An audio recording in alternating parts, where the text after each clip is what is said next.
Assalamualaikum warahmatullahi wabarakatuh. Kami dari kelompok 5. Saya Fatimah Rifna Isnita. Saya Viola Eka Destiana. Saya Hasna Latifah. Saya Novita Ramadhani Rais. Saya Dinda Yuseptianti Darmaji. Saya Acang Hendri. Di sini kami membuat video pembelajaran mengenai data statistik yang sudah diberikan oleh Ibu Kartini SEMSC. Pengertian SPSS adalah perangkat lunak yang digunakan untuk menganalisis data dan melakukan perhitungan statistik. SPSS dapat digunakan dalam berbagai bidang seperti bisnis, perkantoran, pendidikan, dan penelitian. SPSS cocok untuk proyek dengan berbagai ukuran dan tingkat kerumitan dan dapat diakses oleh pengguna dari semua tingkat keahlian. Berikut adalah cara mengelola data SPSS. Yang pertama, kita buka Excel, lalu kita copy pada data yang sudah diberikan dan kita copy paste di data SPSS data view.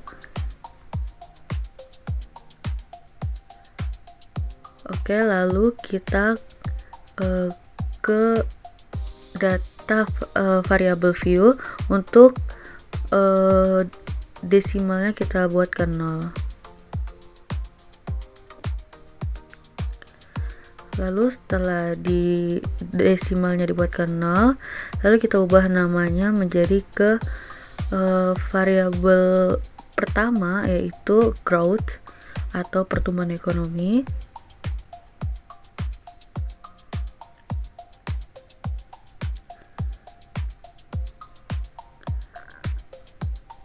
Lalu variabel kedua atau X kedua yaitu inflasi.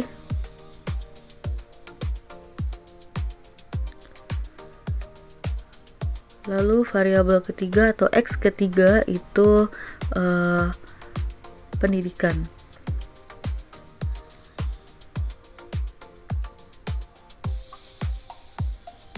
Dan yang terakhir variabel Y-nya yaitu pengangguran.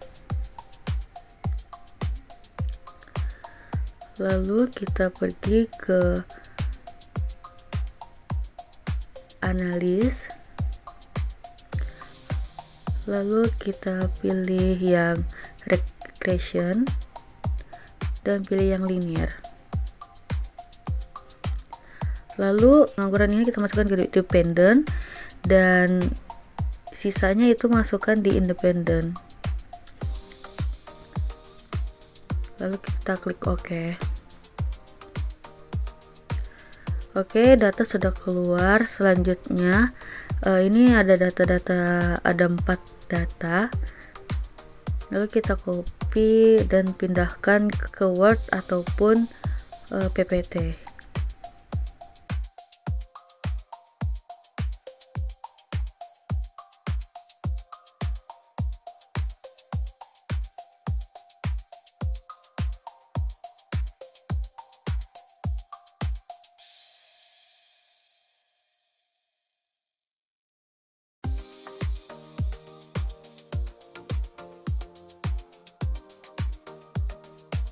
SPSS merupakan singkatan dari Statistical Package for the Social Sciences. Nah, pada tabel di atas ini menjelaskan pada variabel entered dan remove. Nah, terdapat 3 variabel. Yang pertama X1 itu ada growth atau pertumbuhan ekonomi, yang kedua ada inflasi, yang ketiga ada pendidikan. Nah, variabel-variabel X3, X1, X2, dan X3 ini merupakan variabel independen, dan pengangguran atau Y merupakan variabel dependen, yang dimana menggunakan metode enter yang artinya variabel independen ini mempunyai pengaruh terhadap variabel dependen. Selanjutnya yaitu materi model Sumery. Nah, tabel model Sumery ini adalah model regresi untuk memprediksi tingkat pengangguran atau variabel dependen Y berdasarkan 3 variabel independen, yaitu tingkat pertumbuhan ekonomi, growth atau tingkat inflasi, dan tingkat pendidikan. Nah, dijelaskan dalam tabel besarnya nilai korelasi atau hubungan R yaitu sebesar 0,27. Dari output tersebut diperoleh koefisien determinan. yaitu R square sebesar 0,182 yang berasal dari pengkuadratan nilai koefisien korelasi atau R, yaitu sebesar 0,427x sama dengan 0,182, yang mengandung pengertian bahwa pengaruh variabel independen seperti pertumbuhan ekonomi atau growth, inflasi, dan pendidikan terhadap variabel dependen yaitu pengangguran adalah sebesar 18,2%.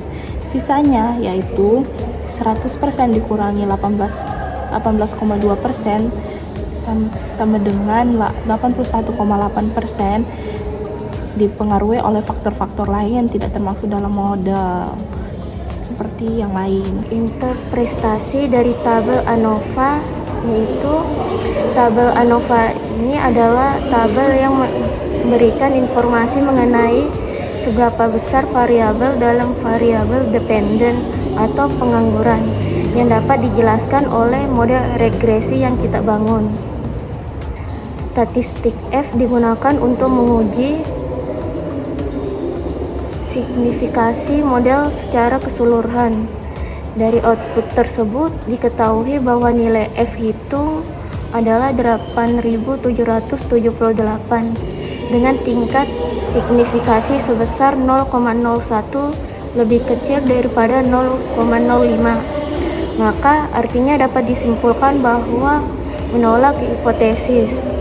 Maka model regresi yang dapat dipakai untuk memprediksi variabel pengangguran atau Y, atau dengan kata lain ada pengaruh variabel pendidikan, inflasi, growth atau X terhadap variabel pengangguran atau Y.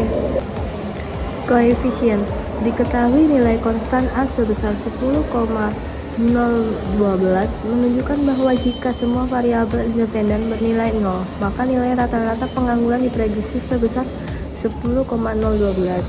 Nilai X1 growth atau koefisien regresi sebesar 0,165 menunjukkan bahwa setiap peningkatan satu satuan pada tingkat pertumbuhan diprediksi akan meningkatkan tingkat pengangguran sebesar 0,165 satuan dengan asumsi variabel lain dijaga konstan.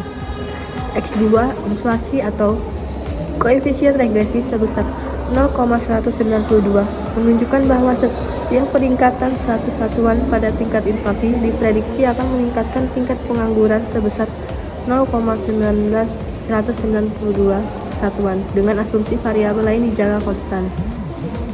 Dan X3 pendidikan koefisien regresi sebesar 0,251 menunjukkan bahwa setiap peningkatan satu satuan pada variabel pendidikan diprediksi akan meningkatkan tingkat pengangguran sebesar 0,251 satuan dengan asumsi variabel lain dijaga konstan.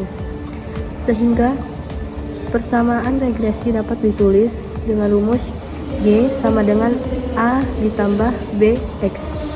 Y sama dengan A ditambah B1 X1 ditambah B2 X2 ditambah B3 X3.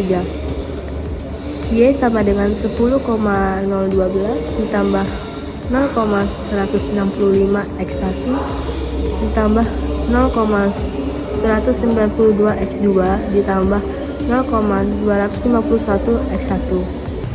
Selanjutnya persamaan tersebut dapat diterjemahkan. Yang pertama, konsta sebesar 10,012 mengandung arti bahwa nilai konsisten variabel pengangguran adalah sebesar 10,012. Yang kedua, koefisien regresi X sebesar 0,16 X1 ditambah 0,19 X2 ditambah 0,25 X3 menyatakan bahwa setiap penambahan 1% nilai pengangguran, maka nilai pendidikan, inflasi, dan growth sebesar 0,16 X1 plus 0,19 X2 plus 0,25 X3. Koefisien regresi tersebut bernilai positif, sehingga dapat dikatakan bahwa arah pengaruh variabel X terhadap Y adalah positif. T-tabel sama dengan A N min K dikurang K dikurang 1. Terus selanjutnya T-tabel sama dengan 0,05 dibagi 122 min 3 min 1. Habis itu T-tabel sama dengan 0,05 dibagi 118 sama dengan 1,981.